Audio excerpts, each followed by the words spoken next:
What's up, internet world? Welcome back to Accelerate. My name's Ian, and Mike, who is usually on camera here, is somewhere in South America. I can't really keep track of what he's doing these days, but yeah, I thought I'd come on and do my very first solo review here at Accelerate, and yeah, it's gonna be on this, the 2024 Range Rover Velar P400 HSE.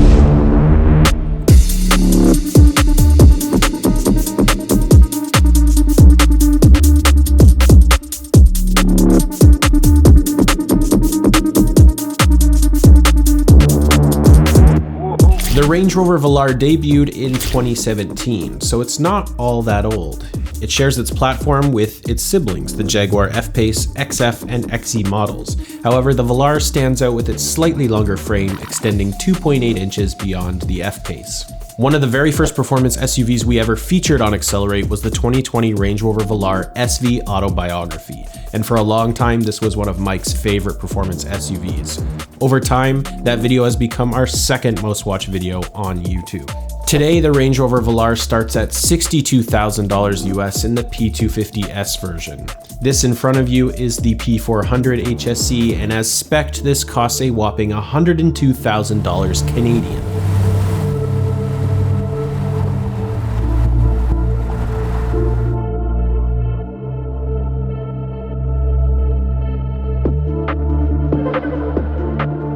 All right, here we are in the Range Rover Velar P400. This has the Inline 6 turbo. It is also electronically supercharged, and it is a 48-volt mild hybrid. So this 48-volt mild hybrid system is for the auto start-stop function, and the electric supercharger is there to mitigate turbo lag. This motor puts out 394 horsepower and 406 pound-feet of torque. So it's got a lot going for it. I'm gonna get into my drive modes here. I'm gonna put this in full dynamic. We're gonna take dynamic stability control off. I'm gonna pump this back to S, and we are going to brake boost, and let's see how fast we can go.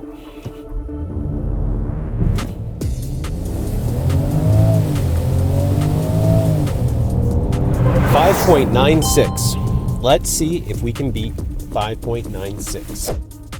Really like these cameras, these 360 cameras. You can like see through the Range Rover, that's pretty cool. All right, here we go, round two, foot to the ground. That was worse. Oh, 5.95. It was slightly faster.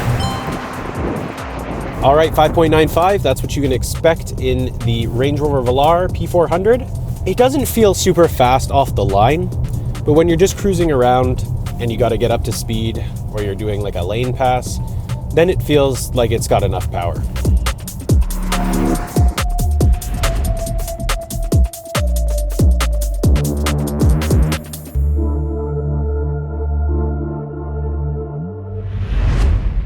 All right, to the front end of the new Range Rover Velar. Yeah, nothing's really changed other than very small details. The grille design is a little bit different. We've got different shapes in here, and they've actually changed the DRL a little bit. It used to be a box, and now it's a line. Wow. Otherwise, this is a great looking SUV on the front end. Still love how it looks. This Zadar gray is an awesome color, and I really love this black valance down here. It's super sharp. It looks really sporty. All right, here we are on the side now, and as you would expect, it looks exactly the same as last year, and that is a good thing because this is an awesome looking SUV. They didn't need to change it. This still looks super modern and sleek. Love the lines going down there. I love the two-tone with the black on the top and this Zadar gray on the bottom. It kind of looks like a yacht the way it goes back like that. We still got the door handles that come in and out and are flush with the door panel. If I was to buy one of these, I'd probably buy it this way, but I'll never be able to afford one of these things. Anyways, these are 22-inch rims, and you do have red brake calipers, so it looks really sporty. The only thing I will say is these 22s look amazing, but they don't feel amazing. You feel every single bump on the road in these. And it's strange because it does have air suspension. It's got 3 levels. It's got off-road, it's got normal, and it's got an access mode. Right now it's in access mode, so it looks slammed. It looks awesome. All right, here we are at the rear now, and there are some changes actually. We've got new tail lights. They used to have this 3D effect, now they're just more minimal. They do an animation when you unlock and lock the car. We've lost our P400 badging. Now it just says Range Rover here and Velar. And we've lost our exhaust pipes. It's just a big panel here now. No more exhaust pipes.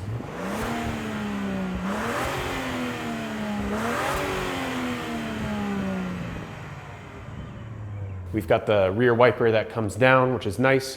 Big spoiler. And yeah, still a good looking SUV. Just a little more minimal, I guess. All right, so here is where things begin to go downhill. And that is right in the center console here. We've lost every single button. And now we're just left with this cheapy piece of plastic and a new wireless charger that doesn't work. Well, it works, but it really heats up your phone, and I stopped putting my phone there already. Inside, it looks really nice in here.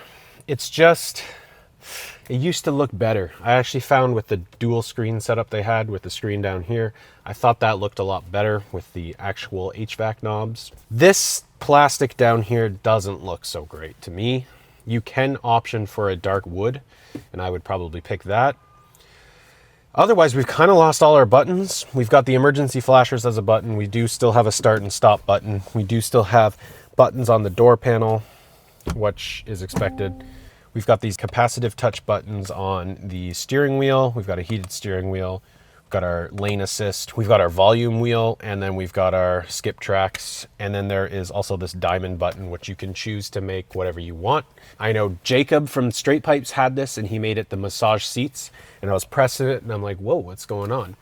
I've changed it now to the auto start stop because I can't stand auto start stop. So I've got this as that button. We do have rose gold in the car a bit. It's hard to see on camera, but it's on the steering wheel here, and it is up here a bit. It is very reflective though, and when you're driving on a sunny day, it does kind of shine in your face. You've got a pretty good driver's display up here. No complaints about that. You've got heads-up display, and it's nice too.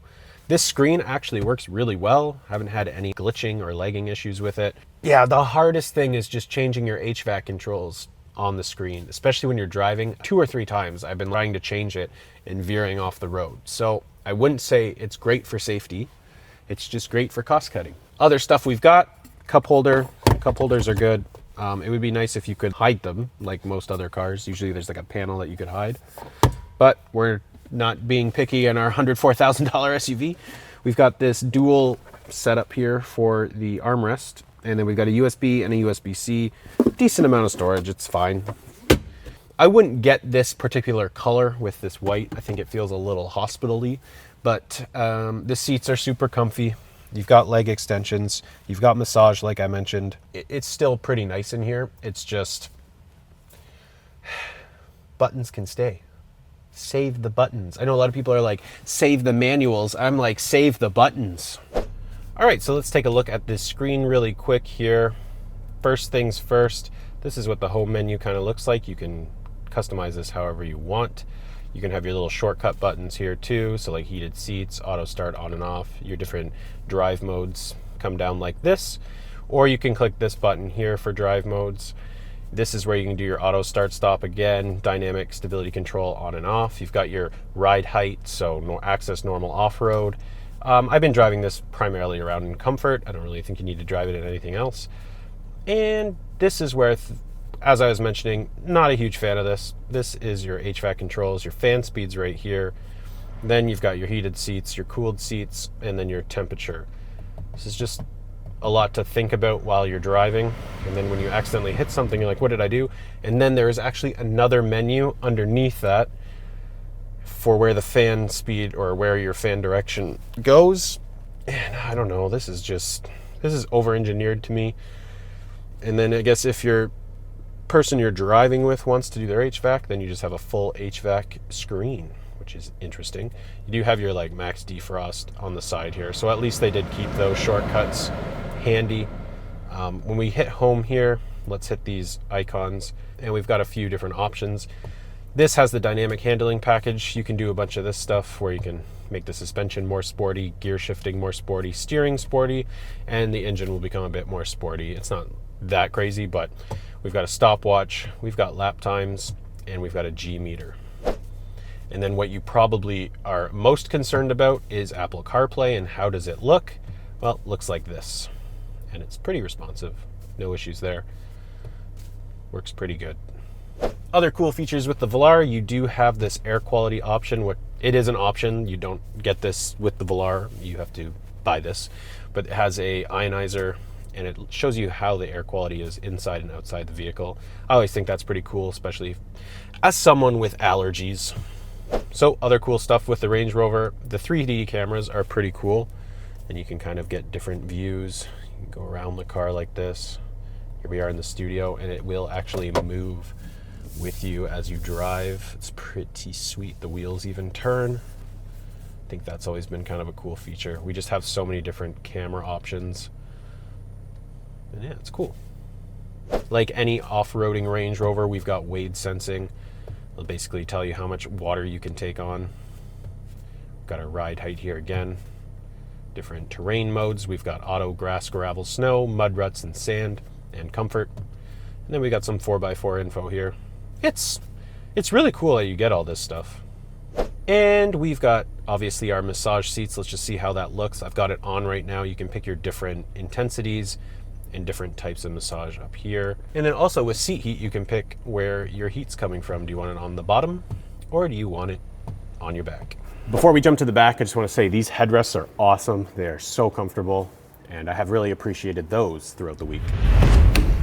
All right, so the back seats here, if you want to put them down, there's just a button at the top here. Super simple. It is a 40-20-40 split. And then, our cup holders have come down. So when we jump in here, we've got two cup holders. The USB-Cs are actually hiding back here, and it's pretty comfy. I will say the headrests aren't as nice as the headrests at the front, but lots of headroom, decent amount of leg room, and actually weird, we've got buttons back here for our heated seats and for our temperature control. I think we should have kept those in the front, but oh well. We've got a nice panoramic moonroof or sunroof. All right, one other thing to add is these seats do recline. There's a button down here, and it reclines a decent amount. You can get to about here. So yeah, it's pretty comfy. All right, so yes, power liftgate. We do have 44 inches of depth with the seats up. We've got about 27 inches high and about 43 and a half wide. It's not quite 44, it's about 43 and a half inches wide. But just like the F-Pace we had last week, you've got a spare tire underneath here. However, not like the F-Pace, we have no buttons to put the seats down. But once you have those seats down, how much space do you have? Well, you have a whopping 76 inches of depth. So that's pretty good.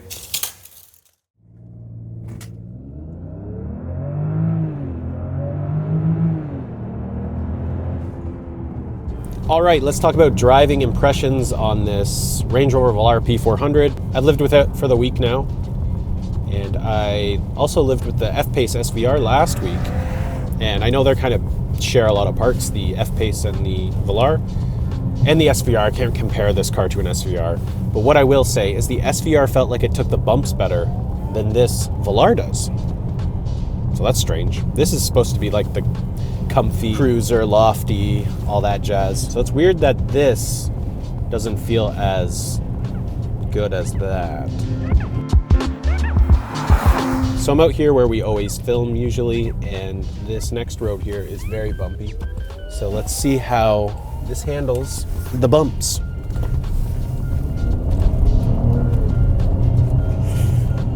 Yeah, you feel the bumps everywhere in this car. And maybe that has to do with the 22-inch rims that are on this vehicle. But I do remember the Velar we had last year, or 2 years ago, which had the 21s on it, also feeling kind of stiff. I don't know, this has air suspension, but it just doesn't have that Range Rover floaty, lofty feel that you get in the Range Rover Sport or in the full-size Range Rover. Yeah, like here, just pulling from about 30 kilometers an hour, it feels like it's got adequate enough power. Yeah, picks up pretty good. Picks up pretty good. At high speeds. Like, if the car feels stable, but you are getting body roll here and there. This isn't a sports car, and we shouldn't treat it like that. All right, so I'm switched over into comfort mode now, and no real difference in the suspension. It still feels bumpy to me. Now, I'm out on these bumpy country roads, but you get in some cities and there's potholes everywhere, you're really gonna feel all the bumps. And that's not what you should be feeling in a Range Rover. It should be floaty and lofty, right? So I'm at an intersection here, and I'm just gonna cross, and I can tell you that visibility is decent. The A-pillars are kind of big, and the blind spot at the back is not so great either. And the window out the rear is also pretty small. There's not a whole lot of visibility out the back there. Parking, it's pretty easy. It's not really that big of a vehicle. It does really give the impression that it is a bigger vehicle, just the design. It's all about design. Doesn't matter how it drives. Doesn't matter about visibility. It's just, do you look cool? In terms of fuel economy, I'm getting 10.9 liters per 100 kilometers. I was getting 10 earlier, but then after I started doing these 0 to 60 tests, it went up. So you can probably expect around like 10 liters per 100 kilometers if you drive normally and not like me. All right, let's talk about overall comfort aside from the drive. The seats feel great. They're very comfy. This padding on the headrest is awesome. The sound system in here is really good. The 3D Meridian sound system. I know it's an option. They don't all come with it. The steering wheel feels really good in your hands. A funny thing though is the heated steering only affects the top and the bottom, but not here. Like, it's still kind of here, but it's not that hot here. Kind of strange. It's the opposite in my Mazda. It's super hot here and hot nowhere else. I've got a heads-up display that's not too distracting. The only thing that is distracting to me is this heated windshield. It's not so bad in the day, but at nighttime it makes the lights on the other cars blurry. It can kind of give you a headache. But that's just a personal preference, and you can option for it or just don't add it. In terms of the lane assist, let's see here. It just kind of bounces you off the line. Yeah, just pushes you back in. It doesn't really drive for you or anything. However, when you take the Range Rover Velar onto the highway and use the lane assist, it does keep you in the lines and does actively steer for you. But in general, it's a pretty good experience overall. Does it feel like a $100,000 driving experience? No. No, it doesn't. But does it look like a $100,000 driving experience? Yes. The Velar looks fantastic on the outside. I've always thought it's one of the best looking Range Rovers. While we haven't had the chance to drive the more affordable trims of the Velar yet, the $102,000 price tag feels a little steep. Yes, you're getting the Range Rover brand. Yes, it looks incredible, but it does feel like it's missing that smooth driving experience, and it's missing, well, a whole lot of buttons if you didn't hear me complain about that 1,000 times over. Now, at a base price of $62,000 US, the Velar makes a lot more sense. However, this 2024 update feels a little bit like a step in the wrong direction. So thanks for sticking it out on my first solo review here on Accelerate. Not typically in front of the camera that much, but we're trying new things. We're pushing ourselves out of our comfort zone. And we're also just hoping that Mike comes back soon. We're not sure. Just kidding, he's coming back. We've got lots of cars booked, so stay tuned. And if there's a car you really want to see, just comment below and we'll bring that to your faces. Anyways, thanks so much for watching. Please give this a like if you liked it, and please give us a sub if you want to see more of our content. Anyways, we'll catch you on the next one. See ya.